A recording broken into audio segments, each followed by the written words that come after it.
BrainyBuyer.com presents another rapid-fire showdown.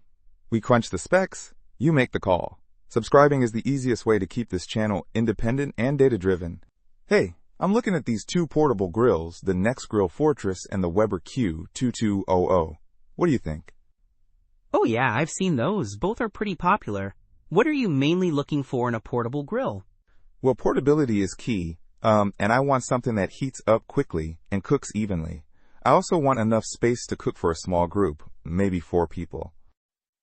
Okay, so the Nexgrill Fortress has 263 square inches of cooking space, while the Weber Q2200 has a bit more at 280. Not a huge difference, but something to consider. Right. And what about the heat output? The Nexgrill boasts 13,500 BTUs from its 2 burners, while the Weber has 12,000 BTU from a single burner. So, on paper, the Nexgrill might heat up a little faster. Interesting.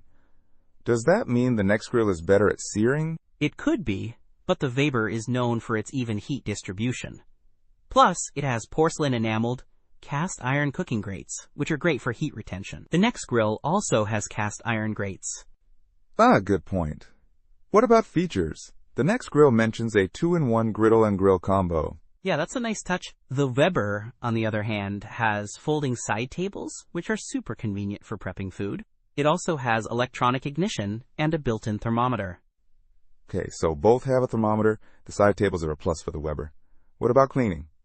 Both have removable grease trays, which should make cleanup relatively easy.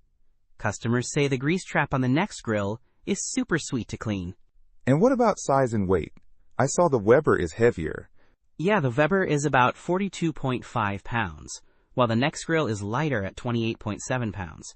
So the Nexgrill is definitely more portable in that sense. Okay, so the Nexgrill seems lighter and may heat up faster. Plus it has the griddle option. But the Weber has a slightly larger cooking area, folding tables, and is known for even heat. This is a tough call. It is, and it looks like the Weber is currently unavailable, so that might make your decision for you. Don't miss out on our next in-depth review to help you make smarter purchasing decisions. Hit that subscribe button and the notification bell so you're always in the know.